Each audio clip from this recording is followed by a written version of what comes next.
তেমন রাজ্জাক সাহেবকে আপনি কাফির বলেছেন কিনা দাজ্জাল বা এরকম বলতেও শুনেছি আর কি। ওকে, আমি জাস্ট এটাতে একটা ছোট্ট করে একটা জিনিস যোগ করে আমি জামাতের এবং রাজনৈতিক প্রসঙ্গে আসবো। আমি শুধু একটু ধর্মীয় প্রসঙ্গে একটু আসতে চাই। আপনি লামাজাবিদের কথা বললেন, লামাজাবিদের অনেকেই আপনি যে নিজেকে একজন গর্বিত কট্টর সুন্নি বলে পরিচয় দিচ্ছেন, সেই জায়গায় আপনাদের বিশ্বাস এবং ধর্মাচরণে, যেটাকে ঈমান আর আকীদা বলা হয়, সেটার মধ্যে অনেক ত্রুটি রয়েছে বলে তারাও মনে করেন এবং তারা এই ব্যাপারটা নিয়ে তারা একটা অবস্থান নিয়ে থাকেন বিভিন্ন জায়গায়। এমনকি মসজিদের ক্ষেত্রে আলাদা করে ঘোষণা দিচ্ছেন যে এটা হচ্ছে ঠিক এইভাবে পড়ার মসজিদ, এইটা এইভাবে নামাজ পড়ার জিনিস। এই ব্যাপারটাকে আপনি কিভাবে ডিল করেন? মানে এটা কি আপনার কাছে কি মনে হয়? দেখুন কথা হচ্ছে যে যারা লামাযহাবী, তাদের লামাযহাবীরা পৃথিবীর কোনো মুসলিম রাষ্ট্রে স্বীকৃত নয়। যেমন সৌদি আরবিয়া, সৌদি আরবতে আব্দুর রহমান আস-সুদাইস কাবাগরের ইমাম সাহেব বলেছেন লামাযহাবী একটা বাতিল ফেরকা। সেখানে হাম্বলি মাযহাব চর্চা করা হয় এবং সেখানে কোরআন সুন্নাহ মোতাবেক চলার স্বাধীনতা দিয়েছে সৌদি সরকার। এবং রাষ্ট্রীয় অধিক মাসালার ক্ষেত্রে সৌদি সরকার হাম্বলি মাযহাবের মত নিয়েছে এবং ইমাম আবু হানিফার হানাফি মাযহাব থেকে মত নিয়েছে। যেমন শাফি, মালিকি, হাম্বলি তিন মাযহাবে বেনামাজি যদি মুসলিম হয় তাকে মৃত্যুদণ্ড দিতে হবে। কিন্তু ইমাম আজমের মাসালা হচ্ছে জানা, যদি কেউ মুসলিম পরিচয় দেয়, অমুসলিম অমুসলিম নামাজ পড়বে না, এটাই স্বাভাবিক। মুসলিম যদি পরিচয় দেয় আর সে নামাজ না পড়ে তাকে বেত্রাঘাত করা যাবে। এই ক্ষেত্রে সৌদি সরকার হানাফি মাযহাবটা নিয়েছে। তো লামাযহাবীটাকে, লামাযহাবী হচ্ছে সে কোনো মাযহাব মানে না। মূলত এটা ইংরেজদের এই ফেতনাটা তৈরি করে গেছে ইংরেজরা। পৃথিবীতে 200 বছর আগে লামাযহাবী বলে কোনো মত বা ফেরকা ছিল না, সালাফি নামে কোনো দল ছিল না, আহলে হাদিস নামে কোনো দল ছিল না। আমরা তো আহলে হাদিস। আহলে হাদিস কারা? যারা হাদিসের অনুসরণ করে। হানাফি মাযহাবের চেয়ে বেশি হাদিসের অনুসরণ কোনো মাযহাবী করে না। দ্বিতীয় হচ্ছে, আপনি যদি বলেন তারা বলে আমার ত্রুটি আছে আমার বিশ্বাসে আকীদা, আমি বলবো চোরের মার বড় গলা। আমি তো বাংলাদেশেই আছি, তো তারা, আমি তো তাদেরকে ডক্টর আসাদুল্লাহ আল গালেব লামাযহাবীদের মধ্যে একজন ভালো স্কলার এবং ভালো আলেম বলে জানি। ওনার ছেলে একদিন আমার সাথে দেখা করেছে ঢাকা এয়ারপোর্টে, বলেছে যে আপনারা নিজেদের মধ্যে গালিগালাজ না করে একটু কি বসা যায় না? আমি তাকে বলেছি তোমার আব্বাকে বলো, উনি জ্ঞানী মানুষ এবং খুব ভদ্র। আসাদুল্লাহ গালেব সাহেব উগ্রপন্থী নন, তিনি খুবই ভদ্রভাবে কথাবার্তা বলেন এবং তিনি জ্ঞান রাখেন। আমি বলেছি তোমার আব্বাকে বলো লামাযহাবীদের স্কলারদের সাথে আমরা বাহাস দরকার নেই, তাতে তো ঝগড়া হয়, আমরা সংলাপে বসতে পারি, দেখি আমরা কোন দলটি কোরআন সুন্নাহ মোতাবেক চলি, এটা আমাদের মধ্যে সংলাপ হতে পারে। এবং আমি আবারও আপনাকে বলছি, ইসলামের মৌলিক বিশ্বাসের ক্ষেত্রে আহলে হাদিস লামাযহাবীরাও কিন্তু আমাদের সাথেই আছে। কিন্তু পার্থক্যটা কোথায়? পার্থক্যটা হচ্ছে যেমন মাযহাব মানবো কি মানবো না, কিংবা আমলীগত দিক থেকে কিছু আকীদাগত পার্থক্য আছে। আমলী দিক দিয়ে বেশি পার্থক্য। যেমন হচ্ছে আমরা বলি তারাবি 20 রাকাত, তারা বলে 8 রাকাত। আমরা বলি ওয়েতের 3 রাকাত, তারা বলে 1 রাকাত। কিন্তু কোন লামাযহাবী বলে না ওয়েতের বলে নামাজ নাই, বলে ওয়েতের আছে 1 রাকাত। না না, আমি এরকম শুনছি, আমার এরকম শুনছি, আমার যে নামাজ পড়ার জন্য আলাদা মানে এটা সকল দর্শকের জন্য বলছে যে আলাদা দাঁড়ানোর সিস্টেম বা ভঙ্গি বা স্টাইল লামাযহাবীদের, আপনাদের তো আপনাদের বলতে হচ্ছে দেখেন আমরা যারা, আপনি বলেন বাংলাদেশে 3 থেকে 3.5 লক্ষ মসজিদ হানাফি ইমাম, কোন মসজিদ লেখা আছে হানাফি মসজিদ? কিন্তু বাংলাদেশে যে 200 লামাযহাবীদের মসজিদ আছে সেখানে তারা লিখে রাখছে আহলে হাদিস মসজিদ। তা বোঝা যাচ্ছে আহলে হাদিস মসজিদে আহলে হাদিসরাই ঢুকবে। তো বৈষম্য তো তারাই করছে, তারাই কিন্তু প্রমাণ দিচ্ছে তারা একটা ফেরকা, তারা একটা ভিন্ন দল। আমাদের হানাফিদের মসজিদে লেখা নেই হানাফি মসজিদ, ওখানে হানাফিও যাবে লামাযহাবীও যেতে পারবে। আপনি অবাক হবেন, আমাদের আব্বাসী মসজিদের যে মসজিদ, বড় মসজিদ, এখানে প্রত্যেক জুমায় প্রচুর লামাযহাবী আসে এবং তারা জোরে আমিন বলে এবং রফিয়া দান করে, আমাদের পক্ষ থেকে কোনো বাধা নাই। কিন্তু আমি যেহেতু আপনাকে ফলো করি, আমি আপনার বক্তব্যে অনেক সময় শুনছি যে তাদের সম্পর্কে আপনি খুব ভালো কথা বলেন নাই। মানে আমি যদি গালাগালি নাও বলি অনেক সময়, মানে আমি এই মুহূর্তে আমি বলবো না যে আপনি যেমন ডক্টর জনাব মিজানুর রহমান আজহারীকে আপনি যেমন কাফির বলেছেন, তেমন রাজ্জাক সাহেবকে আপনি কাফির বলেছেন কিনা, তবে আপনি বলেছেন কিনা এটা বর্ণনা করতে না পারলেও তাকে আলেমদের কাউকেও অনেক বড় গালি দিতে শুনেছি, মানে দাজ্জাল বা এরকম বলতেও শুনেছি আর কি। এইটা কি ঠিক আছে? মানে আমরা লোকরা কি করবো তাহলে?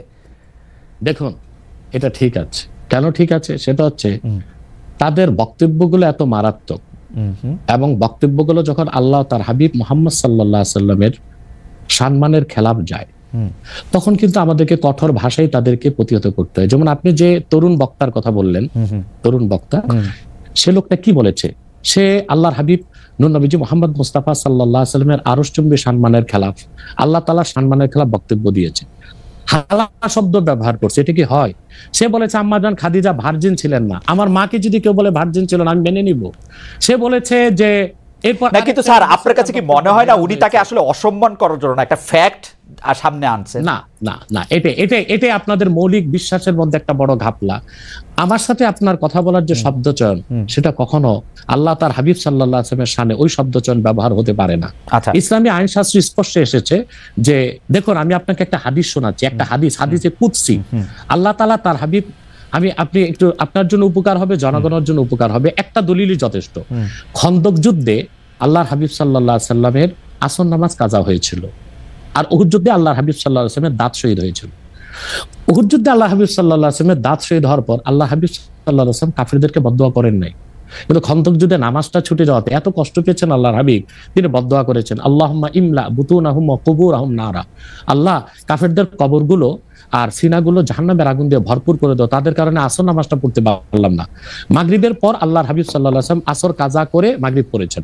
আল্লাহ তখন হাদিসে কুদসি নাজিল করেছেন, মুহাম্মদ সাল্লাল্লাহু আলাইহি ওয়াসাল্লাম আপনি উহুদে আপনার দাঁত শহীদ হয়েছে, আপনি মাফ করে দিয়েছেন, কিন্তু খন্দকে নামাজ চলে গেছে, আমার হকটা মাফ করলেন না। আল্লাহ সেদিন নিয়ম করে দিলেন, আল্লাহ বললেন যে আপনার উম্মতের মধ্যে কোনো ব্যক্তি যদি সারা জীবনও নামাজ না পড়ে সে কাফের হবে না, গুনাহগার হবে, পানিশমেন্ট পাবে, কিন্তু ওমান তাআনা শাআরাতাম মিন শাআরাতিকা ইয়াকফুর, কিন্তু আপনি মুহাম্মদ সাল্লাল্লাহু আলাইহি ওয়াসাল্লামের একটি চুল মোবারক নিয়ে যদি কেউ মন্তব্য করে সে কাফের হয়ে যাবে। তার মানে হচ্ছে আমার আপনার ক্ষেত্রে যে শব্দচয়ন চলে সেটা আল্লাহ তার হাবিব সাল্লাল্লাহু আলাইহি ওয়াসাল্লামের আরশচুম্বী শানে চলে না। এখন ইচ্ছাই হোক অনিচ্ছাই হোক ওই রকম শব্দ ব্যবহার যে করবে ইসলামী আইন শাস্ত্র মতে সে কাফের বলে ঘোষিত হবে। ওকে, সেই একইভাবে আপনি মাওলানা রাজ্জাক বিন ইউসুফকেও আপনি বলছেন যে তার কিছু শব্দচয়ন নিয়ে আপনার আপত্তি ছিল, সেটা একইভাবে সেটা বলছেন সে মাওলানা রাজ্জাক বিন ইউসুফ সম্পর্কেও। এবং তিনি দেখেন একটা কথা বলি, আব্দুর রাজ্জাক সাহেবকে গালি দেওয়াতে আপনি যত কষ্ট পেয়েছেন সে তত কষ্ট পায়নি, কারণ সে তার ভুলটা বুঝতে পেরেছে। আমি যে কোনো গালি শুনলেই কষ্ট পাই, যে কোনো গালি শুনলেই কষ্ট পাই। আপনি তার প্রমাণ হচ্ছে সৌদি এমবিসিতে আমাকে দাওয়াত করেছিল গত বছর, আমি কিন্তু আব্দুর রাজ্জাক সাহেবের ছেলেকে চিনতাম না, কিন্তু দৌড়িয়ে এসে আব্দুর রাজ্জাক সাহেবের ছেলে আমাকে আলিঙ্গন করেছে এবং বলেছে আমি আব্দুর রাজ্জাক সাহেবের ছেলে। তার মানে আমরা যদি কারো ভুল ধরি, কাউকে গালি দিই, কুফর ফতোয়া দিই, সেটা ব্যক্তি আক্রোশ থেকে না, এটা তারাও জানে এবং আমরা চাই তারা তওবা করুক, সংশোধনে আসুক। এখন যে স্কলার গুলোকে আমি কাফের বলেছি, গালি দিয়েছি, আপনার কষ্ট লাগলো, তারা আল্লাহর কাছে ক্ষমা চাইতে তাদের বাধাটা কোথায়? আপনার মতের সাথে যদি তাদের দ্বিমত থাকে, আপনি যেটা বলতেছেন সেটা যদি তারা ঠিক না মনে করে ডিবেট করে, তো আল্লাহর কসম বলছি আমি তাদেরকে যে ফতোয়া দিয়েছি এটা যদি তারা খণ্ডন করতে পারে আমি প্রকাশ্যে তওবা করব, তাদের কাছে মাফ চাইবো। না স্যার, ডিবেট করে কোনো কিছু প্রমাণ করা যায় না, কারণ ডিবেট তো সাবজেক্ট না ডিবেট তো subject to Tafsir, subject to interpretation. এখন আপনি যদি না মানেন সেটা অনলাইন হোক অফলাইন হোক, অফলাইনে বসুক, আচ্ছা অফলাইনে বসুক কিতাবপত্র নিয়ে, মানে এটা তো আপনার ইন্টারপ্রিটেশন, আপনি আচ্ছা ডিবেট বাদ দেন, সংলাপে বসুক। আচ্ছা ঠিক আছে, আমি আমার ধারণা তারা এই অনুষ্ঠানটা অনেকেই হয়তো দেখছেন, তাদের কাছে এটা হয়তো পৌঁছাবে, তারা নিশ্চয়ই আপনার কাছে, আমি চাই আপনার মাধ্যমে হোক, আচ্ছা আপনার উপস্থিতির সংলাপ না ঠিক আছে আমার মাধ্যমে হলো, আমি যাদেরকে কাফের ফতোয়া দিয়েছি যেসব স্কলারদেরকে, তারা যদি তা প্রমাণ করতে আমাকে খণ্ডন করতে না পারে তারা প্রকাশ্যে তওবা করবে, কিন্তু আর যদি তারা আমার অভিজ্ঞতাটা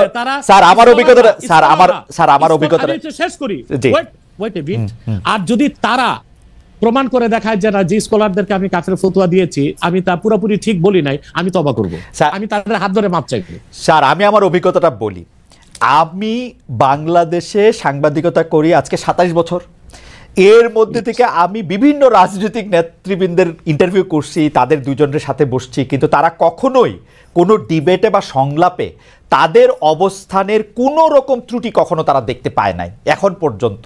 তো এই জন্য হচ্ছে সংলাপে কোনো কিছু প্রমাণ করা না প্রমাণ করার জন্য আমার থেকেও কাউরে যদি আপনারা এরকম মানেন যে উনি যেই পক্ষে এটা বলবেন তাহলে বোধহয় এটা সুবিধা হয়, কারণ এটা কোনো একটা রায় বা ভার্ডিক্ট দিতে হবে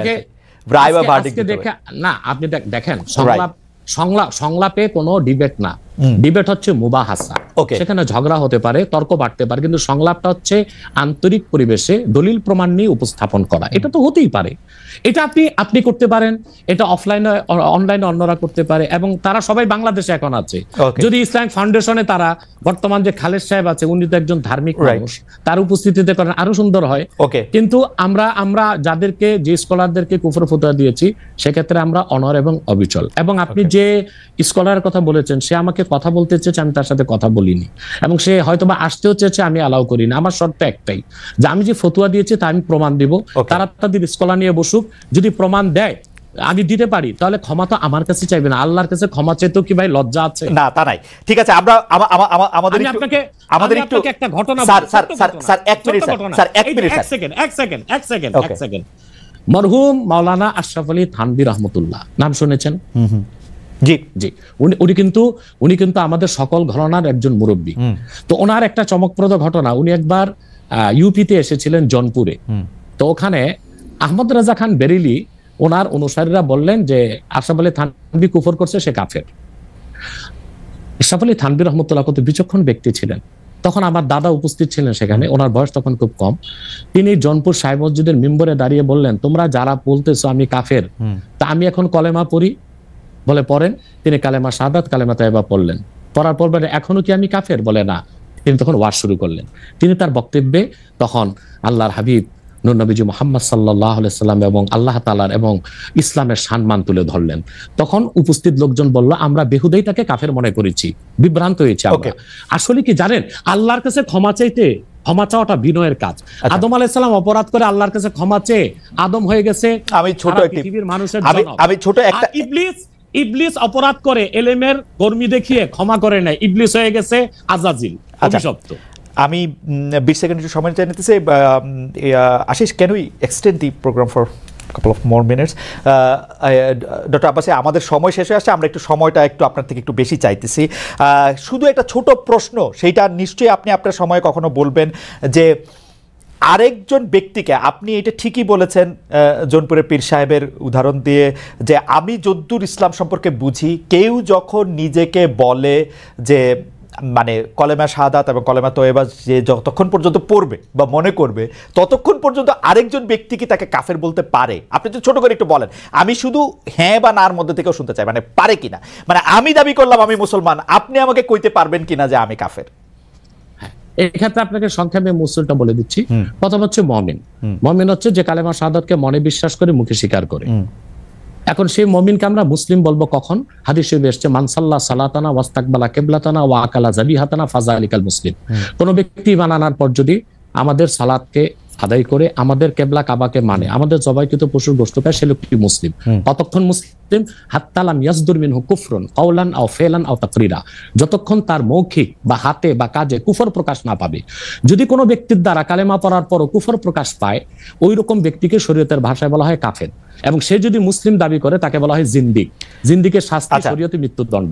পক্ষান্তরে আমার মনে হয় এত বড় উত্তর আমরা নিতে পারবো না, তাহলে আপনি বলতে চাইতেছেন যে শেষ করি।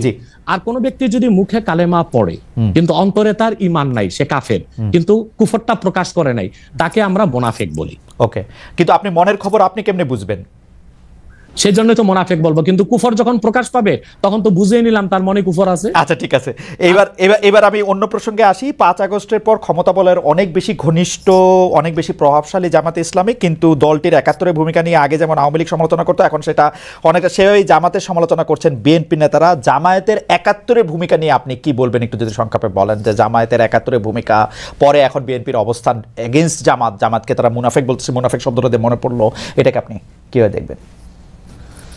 দেখুন, প্রথম কথা হচ্ছে 71 সালে আমার জন্মই হয়নি, অথবা আমি প্রত্যক্ষভাবে কিছু দেখিনি। কিন্তু আপনার জন্ম তো ধরেন 3000 বছর আগেকার খবর। আমি ওই দিন একটা আপনার স্ট্যাটাসে কথা শুনতেছিলাম যে সেই খবর তো আপনার আছে।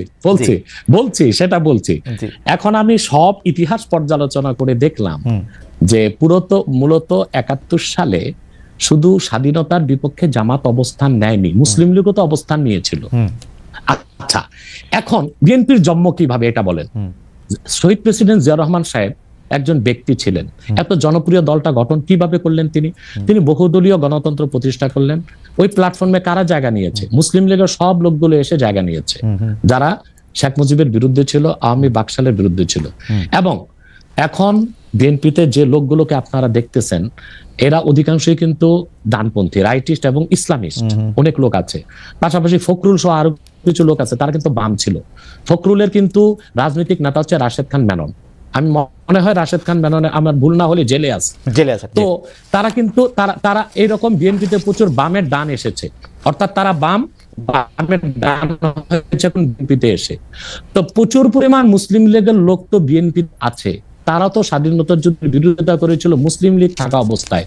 তো শুধুমাত্র স্বাধীনতার যুদ্ধের বিরোধিতার জন্য জামাতকেই ধোলাই করবেন, তাদেরকে কি ধোলাই করা উচিত না? এখন প্রশ্ন হচ্ছে কেন 71 সালে জামাত, আমি এক কথায় উত্তর দিব যে 71 সালে বাংলাদেশের স্বাধীনতার বিপক্ষে অবস্থান নেওয়াটা জামাতের রাজনৈতিক ভুল সিদ্ধান্ত ছিল।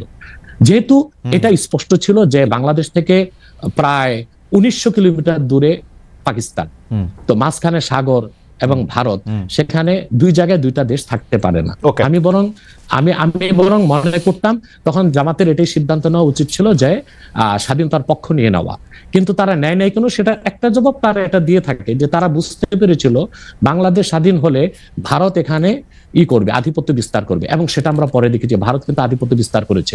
এবং শেখ মুজিবুর রহমানের মতো একজন নেতাও কিন্তু ভারতের আধিপত্য থেকে বাংলাদেশকে মুক্ত করতে পারে নাই। জিয়া কেন এত, জিয়া রহমান, আমরা যে এত ভারতের আধিপত্যের কথা জিয়া রহমান একটু খালেদ ভাই একটু, জিয়া রহমানের জনপ্রিয়তার মূল কি? জিয়া রহমানের জনপ্রিয়তার মূলে ছিল দুইটা বিষয়।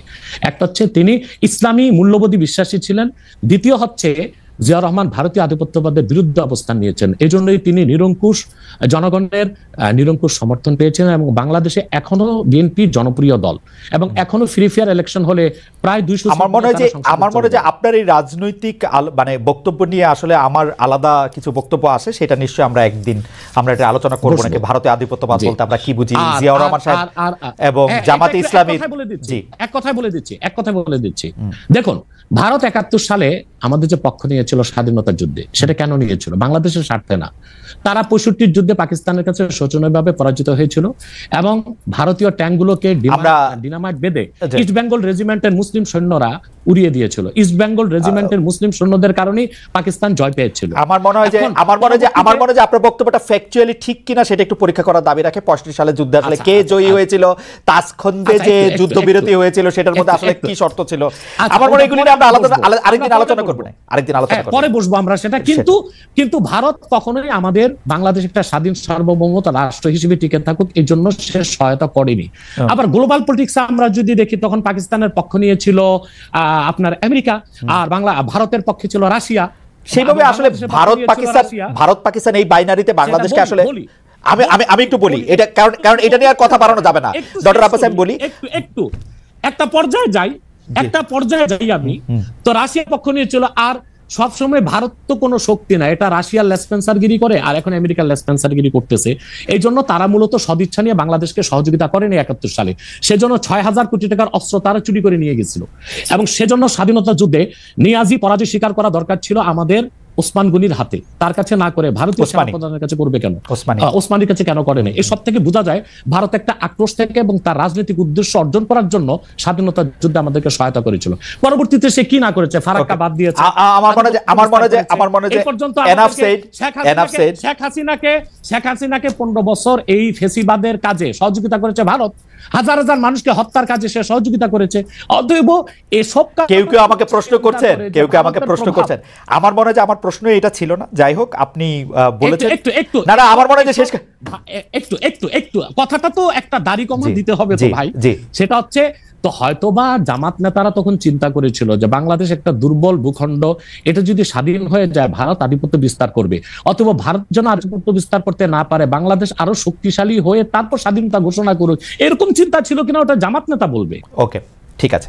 আমি জানতে চাইব যে শেখ হাসিনা পালিয়ে যাওয়ার পরে অনেকগুলি বিষয়ের ক্ষেত্রে আমরা দেখেছি যে মাজার আক্রমণ হয়েছে, বাউলের আসর পণ্ড করা হয়েছে, বইমেলার স্টল বন্ধ করা হয়েছে, রাষ্ট্র থাকতে প্রশ্ন থাকতে। এইটাকে আপনি আসলে কিভাবে দেখেন?